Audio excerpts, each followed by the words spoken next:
Hey everybody, it's your girl Coco Kitten Bruja here, and I am back with another deck review. This one we are doing an Oracle deck, and it is the Goddesses and Sirens deck by Stacey Demarco with illustrations by Jimmy Manton. Now, I just received this deck. I shuffled through them. I love Stacey Demarco. I'm pretty sure I have most of her decks. And I love the illustrations. We are going to get into them momentarily.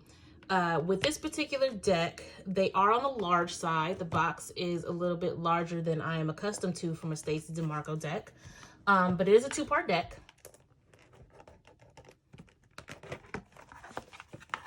Not too bad.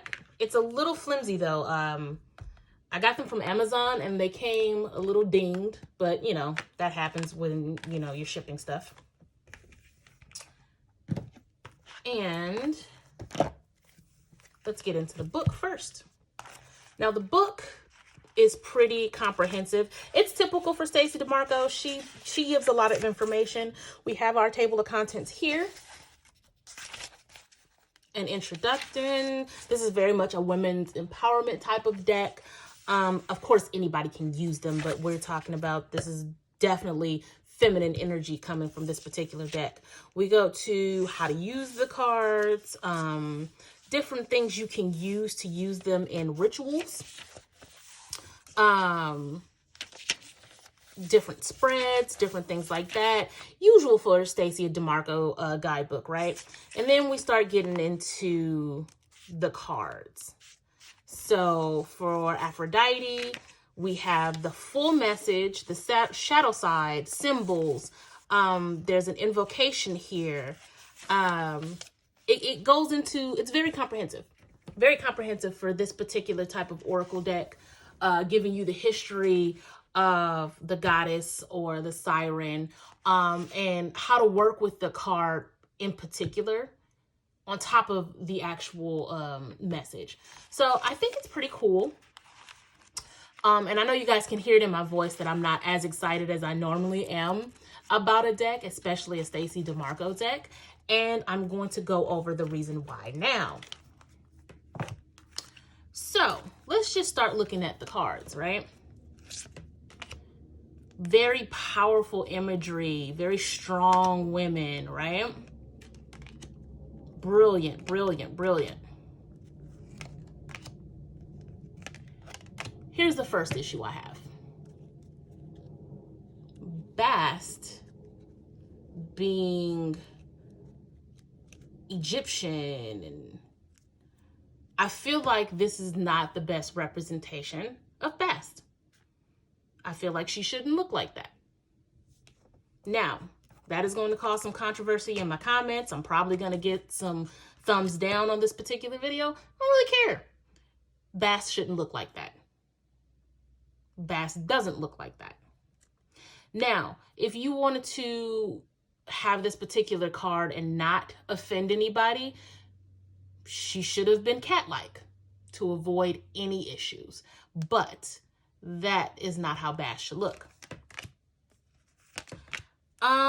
Again, great imagery, great imagery. I appreciate that Gaia looks like that. Most depictions of Gaia look like that. That's great. Also great.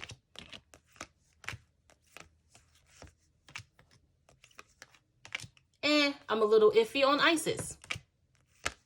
Some of the imagery, I definitely feel like Kuan Yin doesn't have the features that she should have, giving her culture.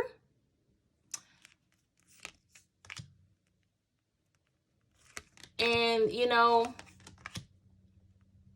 again, I don't feel like this is an accurate depiction of her. Again, it's going to cause some controversy when it comes to this particular deck, and that's okay.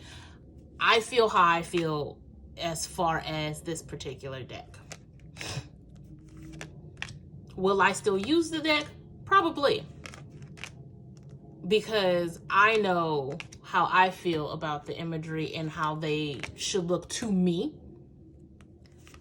I will probably still use this deck. Will I use it as much as I originally wanted to? Probably not.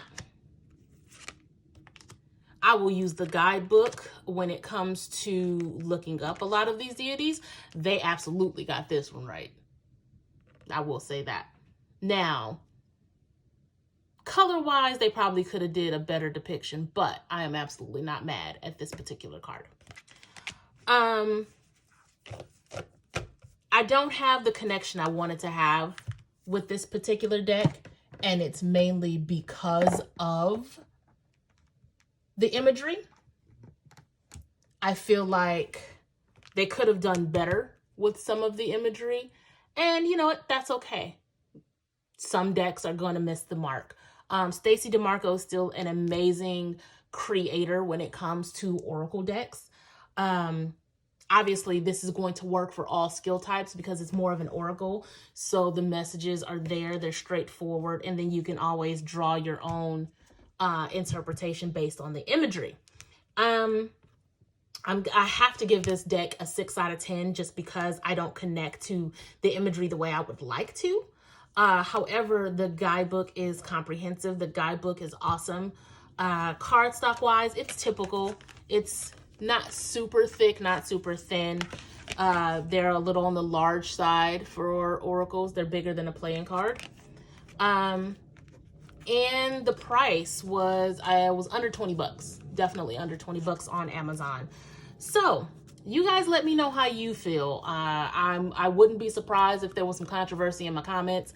I'm okay with that. I welcome it because I feel how I feel and I said what I said. So let me know how you guys feel in the comments. Is this a deck that you would buy? Is it not a deck you would buy? How do you feel about it? Don't forget to hit like, subscribe. Check me out for my products at prismbyckb.com. If you'd like to book a reading, you can go to cocokittenbruja.com. Until then, guys, I'm out. Peace.